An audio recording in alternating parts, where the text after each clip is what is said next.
విస్తృత స్థాయి సమావేశం ఉద్దేశం కూటమిని గెలిపించడమే.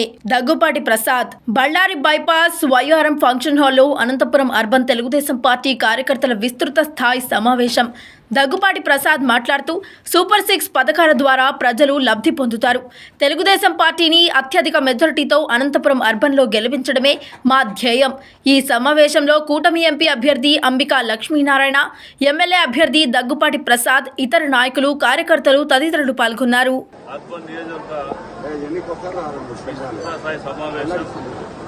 పరిశీలకులు రమణారెడ్డి గారి ఆధ్వర్యంలో ఈరోజు ముఖ్య అతిథులుగా అనంతపురం శాసనసభ అభ్యర్థి అయినటువంటి దగ్గుపాటి ప్రసాద్ గారు, అదేవిధంగా క్లస్టర్స్ యూనిట్లు, అదేవిధంగా బూత్ ఇన్ఛార్జ్తో పాటు బీజేపీ, జనసేన, తెలుగుదేశం పార్టీ నాయకులందరూ ఆధ్వర్యంలో సమీక్ష సమావేశం చేయడం జరిగింది. ఈ సమీక్ష సమావేశం ద్వారా కేవలం 25 రోజులలో మనకి ఎన్నిక రాబోతుంది కాబట్టి ఆ ఎన్నికల్లో మన బూత్ ఇన్ఛార్జ్ కానీ నాయకులు కానీ ఏ విధంగా కృషి చేయాలి, ఏ విధంగా ప్రతి ఒక్క ఓటర్ని మనం కలవాలి, తద్వారా తెలుగుదేశం పార్టీకి మనం ఓటు వేయించుకొని తప్పకుండా ఈ ఎన్నికల్లో అనంతపురం జిల్లా వ్యాప్తంగా 14 నియోజకవర్గాలతో పాటు 2 పార్లమెంటు సభ్యులు కూడా గెలిపించుకోవాల్సినటువంటి బాధ్యతని ఒకసారి గుర్తు చేసుకుంటూ ప్రతి ఒక్క కార్యకర్త కూడా కష్టపడి 5 సంవత్సరాల పాటు ఈ యొక్క ప్రభుత్వంలో అరాచకలు ఎదుర్కొంటూ అనేక కేసులు కూడా పెట్టుకుంటూ ఈరోజు పూర్తి స్థాయిలో కార్యకర్తలను పనిచేయడం కాబట్టి ఈ 25 రోజులు కూడా అదే స్ఫూర్తితోటి పనిచేస్తూ ప్రతి వార్డులో ఉన్నటువంటి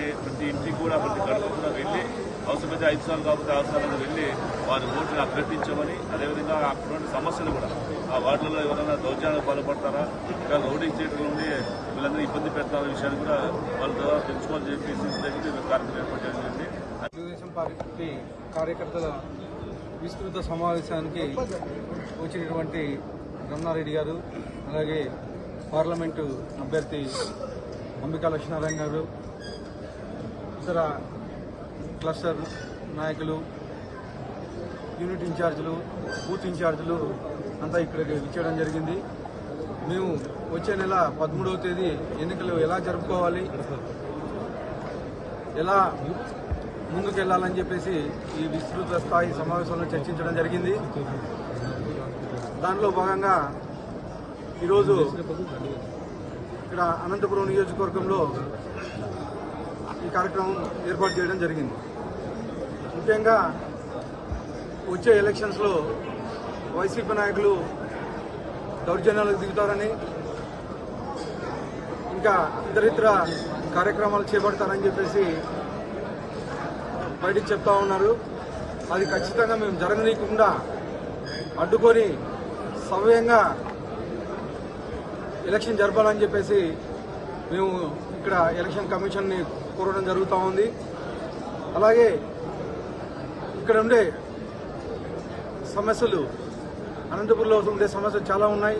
ముఖ్యంగా భూగర్భ డ్రైనేజ్ సమస్య, అలాగే dump yard shifting, water problem ఉంది, అలాగే ఔటర్ రింగ్ రోడ్డు ట్రాఫిక్ సమస్య చాలా ఉంది. వీటన్నిటినీ పోవాలంటే వచ్చేది తెలుగుదేశం ప్రభుత్వం ఏర్పాటు చేసుకోవాలి. ఖచ్చితంగా మన నాయకుడిని చంద్రబాబు నాయుడిని ముఖ్యమంత్రి చేసుకోవాలి. ఇక్కడ అనంతపురంలో ఎమ్మెల్యే ఎంపీని గెలిపించుకోవాలి. అనంతపురం ఒక్కటే కాదు, మొత్తం రాష్ట్రం అంతా తెలుగుదేశం గెలిపించుకోవాలని చెప్పేసి ప్రతి కార్యకర్తకి ఈ మీడియా ద్వారా తెలియజేస్తున్నాను. ప్రతి ఒక్కరూ ఈ 25 రోజులు కష్టపడి అహర్నిశలు కష్టపడి పార్టీని గెలిపించుకోవాలని చెప్పేసి కోరుతా ఉన్నాను. సార్, మొన్న బాలకృష్ణ గారి పర్యటనలో అనుభవం లేకున్నట్లు మాట్లాడిపోయినాడు చెప్పి అనంత వెంకటరామరెడ్డి గారు అంటున్నారు. వైసీపీ ఇద్దరికి అనుభవం లేదు అని చెప్తున్నారు. నేను గతంలో ఓన్లీ ఎంపీపీగానే చేశాను. ఇప్పుడు మొదటిసారి ఎమ్మెల్యే అభ్యర్థిగా నిలబడ్డాను.